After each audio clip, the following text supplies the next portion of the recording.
Hello everyone, and welcome to our podcast today. And I'm your host Vedant, the co-founder of Critilo.in, and I have an incredible guest today, Dr. Srilekha. Welcome, Doctor. Uh, good to have you here, and I'm glad I'm here, going to talk to you about exciting things happening in healthcare. Thank you for having me. Thank you very much. And first of all, I would like to thank you for taking out some time from your busy schedule and just you will be really helpful for most of my audience and your side as well, that the knowledge you have regarding healthcare and how is the future of healthcare be going on. So thank you very much once again. So ma'am, just not wasting much time, I would really love if you could just introduce give a short introduction regarding you, because if I'll start introducing you, it will take a much longer, because the achievements that you have done, uh, that will be something really will take time. So I want you to give me a short introduction. Sure. Thank you, Vedant. For your audience, I'm Srilekha Pale. I'm a healthcare professional by background. My educational background is I have Doctor of Physical Therapy. After finishing my Doctor of Physical Therapy from Boston University, I did my MBA in Healthcare Administration. They just have been foundational in shaping my approach to healthcare. Um, came from India when I was maybe 22 or so. I just graduated with my bachelor's degree from India and came to this beautiful country, I say. Came to United States, went around multiple states, especially in the beginning, owned a clinic for a bit, and then decided to work for a couple of big organizations, including George Washington University Hospital in DC, and currently I work in Virginia with the great organization system. And in the middle of those two organizations, I worked as in corporate managing several nursing homes, assisted livings, and so on and so forth. So my entire background has been in healthcare as either a clinician or as a leader. But with regards to community engagement, throughout my living in United States, which is about 22 years or more right now, I've always been engaged in community. Community engagement is kind of my passion. I hope to discuss a little more about that as well, Vedant. That is in a nutshell. Sure. It is something really great. Means I really feel, I personally feel privileged that a guest like you, means all the guests I had right now till the before you as well, and you here, I am feeling privileged that I get a chance to speak with you. And most of the time, what happens when I have a guest like you, it is always a learning from my side, that there are always couple of new things and the updates going into the industry. This is something which my audience would also love to hear. Doctor, you have an extensive background in healthcare. So, what inspired you to pursue in this career or into this field? Because I am also a guy from healthcare, but not with a degree of doctor or anything. But I am into some back end work, which is called as revenue cycle management. So, it is an healthcare industry, but I had been here by mistake. So, what was your what inspired you to get into this industry? Vedant, you're starting with a great question. But before I actually answer the question, I do want to say that I also will learn a lot from you, right? Before I said yes to this podcast, I looked at your profile. You turned to be an entrepreneur in healthcare industry. I said we need entrepreneurs that can kind of remove the redundancy of what we do, right? So we need Yeah. your expertise too. I hope to learn a lot from you as well. Now, coming back to my career in healthcare, what inspired me is, again, I come from a small town back home, and I think if you kind of understand Indian background, which I'm sure you do because of your Yeah. background, I knew nothing but a healthcare and engineering field. So when I Yeah. finished my 12th grade, I went into CBSE school, so I was able to get into both the medical medicine side of things and also engineering. But Okay. I was always one of those person that wanted to fly high and go Yeah. away, so I could do better. I think the thinking process was the farther I stay from my sheltered parents, I'll do better. I didn't want to Yeah. go into engineering because it was like the neighboring Yeah. hometown. So I just moved to Mangalore area, which is another state within the South India, to do my healthcare. But what inspired me is I had an uncle who was a physician by background, and he was Mm. actually the medical director of our boarding school. Okay. I I always witnessed him being super passionate about it, not knowing what that was at that time because I was in seventh or eighth or ninth grade. Watching him see, being admired, doing that community service. I always saw his name in the newspapers for the great work that he was doing. Yeah. Very humble person. He just actually retired about 10 years back. So, I mean, if I look back and said I saw the passion for service, I literally knew that he was making a tangible difference in people's life, either through patient care or through community engagement. I think back of the mind, I was like, I hope I can be like him. Maybe that inspired me to get a career in healthcare field. Wow. So it is every time people are means like you are telling that you are inspired by your uncle. And last time I had a doctor from India itself. She is into Ayurveda. So she was also inspired by. It is, I guess, it's a kind of legacy which has been continued. And I guess because of you as well today, some of our audience which is young or who is pursuing into healthcare will be inspired regarding this. So that is something really nice. And uh, like to ask you, ma'am, regarding healthcare. What are your thoughts on healthcare right now, the current situation where the industry is going, or you can say growing as well? So, what are your thoughts on that? Another great question, Vedant. I think, as you know, healthcare has evolved rapidly and it has been evolving ever for the past decades or so. I think Yeah, if you are saying me what kind of healthcare changes that have occurred, I think we are. I think the changes that have occurred are particularly in the areas of technology and also mm, how do we deliver our patient care and also yeah, policies, right? And that's precisely why I enjoy policies because I feel like especially in American healthcare system, a legislative aide who may understand or may not understand healthcare, who has little background about healthcare. Again, I have humongous respect for them. I go to Capitol Hill often enough, and I see the great work they do. But yeah, bottom line is, they may or may not have the depth of understanding of clinical work, but then they end up making the policies and giving it to the congressman and congressman, and congressman just goes onto the floors for most part and reads about it, and then that becomes a policy. I can reiterate multiple examples of typographical errors that resulted in policies that was detrimental for delivery of service. So I think that literally, I think in healthcare industry, technology has changed a lot. How we deliver the care has changed a lot. yeah. Policies have changed a lot. I think those are the things that I see have been very challenging, and also the changes that have occurred. Yeah, and ma'am, looking at the technologies right now, what we are seeing means going back previously regarding the medical records or for imaging or anything. Initially, that was something which was lasting the process of billing and everything. But right now, as digitalization has came into the picture, or you can call AI has been a game changer right now. And what are your thoughts that will AI be a big game changer, or people needs to adapt? Because what is happening in the I can say into the whole market, if we talk not regarding healthcare but other markets as well, people are been afraid that AI is taking over their job. But into healthcare, I personally feel a human touch on the back end side is needed to process the claims for what you can say for the patients, or a back end team should be there always. You cannot completely depend upon the AI tools every time. So what are your thoughts on that? Should we collaborate and work together, or it is something that all should be done automated? Vedant, I always believe healthcare will always remain a demanding industry because there is that human touch. But Yeah, I always assure people that do not be afraid of change. Right yeah, here, we are as clinicians. We complain about redundancy in paperwork.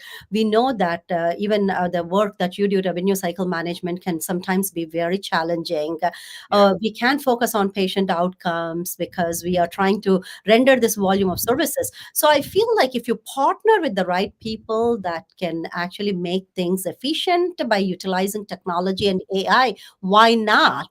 And I try to motivate people and say that change is constant, and we shouldn't be changing. We shouldn't be afraid of regulatory changes, reimbursement models, healthcare changes. We just really need to know how to work with them, and just yeah, know that healthcare is human touch. So our jobs are not going to go. In fact, I think the jobs will increase in certain yeah. fields. So partnership is the best way to go, and not being afraid of changes and using technological advancements to make your work much more efficient so you can balance quality with cost effectiveness. Yeah. I think that is the best way to embrace the change and adapt to artificial intelligence. Wow. So, ma'am, in your opinion, what are the biggest barriers to achieving price transparency in healthcare? You know what? I can talk about United States. I'm sorry, I'm still not super familiar with the Indian healthcare system. Even though I go often enough, I don't think I stay long to dig in. But I Yeah. can talk about United States healthcare system, and I believe some of the global challenges also are very similar to this. I mean, Yeah. I said medical system is so complex, right? So when you're talking about Yes. price transparency, just like any other businesses, people are just very afraid of exposing the prices for a lack of understanding that transparency is necessary to get a buy-in from patient whether they want to do that particular procedure or they don't want to do that particular procedure, right? Yeah. In the hospital boardrooms, or in fact in any healthcare boardrooms, I think leaders that are progressive, leaders that can actually strategically think, they think price transparency is the best thing that can ever happen, because now you're competing in an open market. The quality will improve, the affordability will improve, and so on and so forth. Whereas people that are not progressive, that just really don't have strategic vision and meticulous execution of this price transparency, are afraid of it because they think the competition will take away their volumes. But I always encourage that there is no way I'll go to Target and buy something not knowing the price. I Yeah. mean, no matter what, I look at the price and I double check and make sure I'm able to afford. So I said, then why do we expect our patients who are our consumers to come in, get a procedure done, get a surgery done, not knowing whether they'll have a bill of $500 or $5,000? Because that could make or break their lives and Yeah. lead them to death. So we just have to be much more responsible healthcare leaders and drive price transparency. And ma'am, as a means, how do you think policymaker and healthcare leaders can work together to improve the affordability in the healthcare system? Because as you are on the provider side, and let's talk from the insurance side. You are here to bill the claim to the insurance, and insurance is sitting there to deny the claim. So how both the guys can come onto a same page and make it affordable and much easier for providers as well? Because providers stuck into very critical situations, because some time ago I have read a post on LinkedIn as well. A person was into some operations or anything, and in the middle of that, the surgery or something was getting done, but the prior authorization was not approved. Yeah. So there are some issues with the insurance side as well, and I guess might be because some issues from the provider side as well. So how both of the people can come onto a single same page and get a solution on that? What are your thoughts on that? I think you're just being very humble in saying there are some issues with insurance companies. There are a lot of issues with insurance company.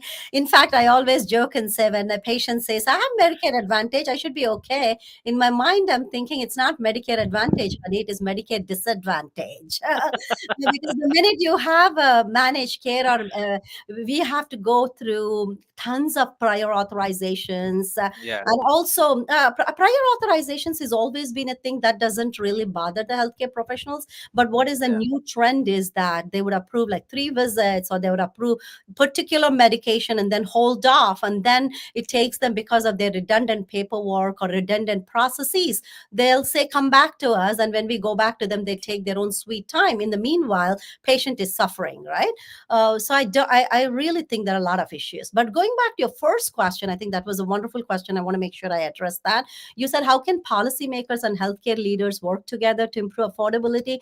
I said they need to collaborate more closely, right?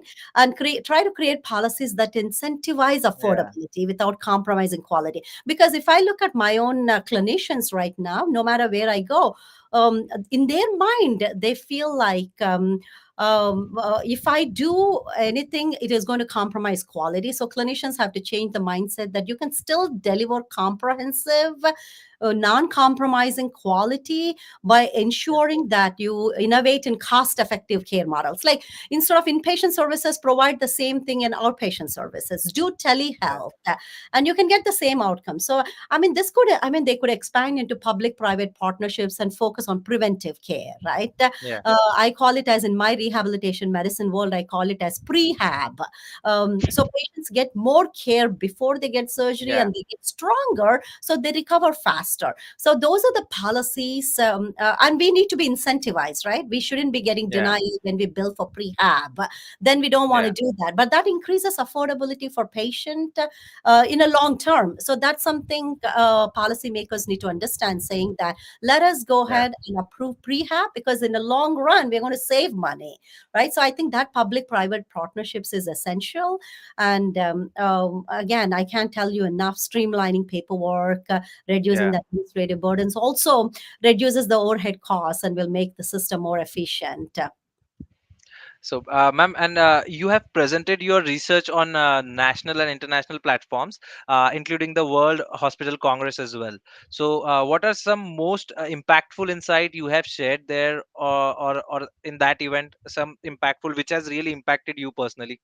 Yeah. So a couple of things I have presented. I mean, something very focused on.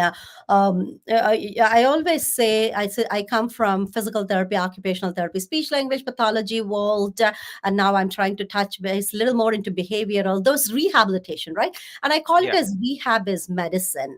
Like mobility is medicine. When a patient gets up and sits down and work with the speech language pathologist and is able to eat the right diet, and patient Yeah. gets up and starts walking, they feel better. All right, you Yeah. can give as many medications, you can push as much of fluids as you want, but if they're laying down, they lose the muscle mass, right? So one Yeah. thing that I try to focus in World Hospital Congress is that we want to be able to mobilize our patients earlier, like very focused on what we call it as progressive mobility protocols. How we Yeah. implemented that in our hospital system, what kind of grading scale did we use, how did we motivate our nursing team members to actually get up and mobilize the patients, how do we Yeah. make them accountable, because it's very challenging to put 100K physical therapists everywhere to mobilize the patients, but how, because you want to use them to the highest level of efficiency. So in acute care, so this when I presented, it was more of acute care continuum. How do we provide effective and efficient care by rehabilitation department to improve outcomes and discharge patients sooner, so we don't create bottlenecks. We don't have Yeah. borders in ED setting. So it was all about mobility protocols. It was all about acute care continuum of care to ensure we have this long time sustainability of patient outcomes. Wow, great, ma'am. So, ma'am, beyond healthcare, you have been actively involved in education or apparently advocacy. So, what motivated you to take on leadership roles in schools as well? You know what? I don't think my kids appreciate me saying it, but I'm going to say because that's what actually my kids motivated me, not knowing Okay. that. So there was an incident in school when my son was in fourth grade. Up until then, I always said I was just one of those immigrant mom, just came to United States, have Yeah. kids, very busy with career, and I just thought American school systems are best. I put my son in this best school and everything will be great, right? But I always say American health system is great, that I'm not doubting that whatsoever. But at the end of the day, nothing takes away more than parental involvement. Yeah. When parents don't get involved, then education system, I feel like there should be a good parent and teacher partnership. So there was an incident in school where I felt like my son was getting boxed into a scenario, and I questioned the principal. I think that was the first time I spoke up actually, and I said, Oh. hey, looks like you guys are teaching this curriculum. We don't talk about we have in United States, we have what is called as sex education starting Yeah. from kindergarten right now, which I disapprove of. And that time my kid was in fourth grade, and a group of bunch of boys said something that they shouldn't say for a girl, which I don't approve because I have a daughter too. So I was trying Oh. to advocate for my child and say, I understand what they said is not right. And I will apologize to the parents, but tell me something. who is teaching this stuff in schools? And all of a sudden, principal said, if you wanted to opt out of that, you could have signed this and said opt out. And then I'm looking at the form. Because kids bring so many things to school, I just went on signing without realizing I should really read through opt out if I didn't want it. That was one of those moments where I felt, oh my gosh, I signed off on this and I didn't even know I signed off on it. So Okay. after that, my son never did anything wrong, knock wood. But after that incident, I just really felt strongly that parental involvement is key to a child's success. So I started getting really involved in schools, and that's how the advocacy begins, right? And I'm somebody Wow. that would say if I see something and if it's not working out, I am not somebody that would just sit back. I said, you see something, say something if something is not Yeah. right. So that's how my advocacy began on policies that I really didn't think were education friendly, um, Yeah. and also parent friendly, and also community friendly, the values friendly. And that's how my advocacy began. So, ma'am, let's talk about your family. Can you just tell us more about your family? Oh, yeah, sure. Thank you for asking about family. I have an adult son who is now 23. Yeah, I think you kind of Wow. lose in touch. I tell my people that it's just Indian immigrant, right? You get married at 22, you have a son at 23, which I probably didn't. You have a kid at 23 or whatever, right? But in a way, if I look back, I'm glad, because then you're in your mid 40s and there he's an adult, he's on his Yeah. own. He has he graduated with double majoring in economics and computer science, already working Wow. and stuff. And my daughter is in one of those great schools around here, very very I say very tight curriculum, and it takes a long time for kids to get into those schools. So now she is a junior in high school, and my Wow. husband is an IT entrepreneur. Yeah, he works in IT field. And that's it's a small family again back home. My parents still live back home. My brother is still back home. So India is extra special because I have family there. So, ma'am, how oftenly do you visit India? You know what? Sometimes actually, as much as once in a year, but every single time I go, I just go for a very short frame, so I get a tinge of understanding the education system, understanding the Yeah. healthcare system. But Vedant, right now social media is so prevalent. I Yeah. don't really feel like I miss a lot of stuff other than missing my parents. If two things, if I say I miss, I miss my family back home. I miss attending weddings. Other than Yeah. that, I think I love being here. America has been very good to us, and it has been good to millions of immigrants. It's a Yeah. great country to be here to be. So, other than that, I don't think I miss a lot. Maybe I could say I miss the food, but India is very special to me. Wow. So, ma'am, just wanted to know something like how difficult it was coming from India, and now as you are in a phase that you are establishing some of your work on your own right now. So, how difficult it was, and what a great support from your partner you had received, and how a big backbone he has been till this entire journey, because there is many big things coming for you in this year and going forward as well. So just wanted to know the story of your what you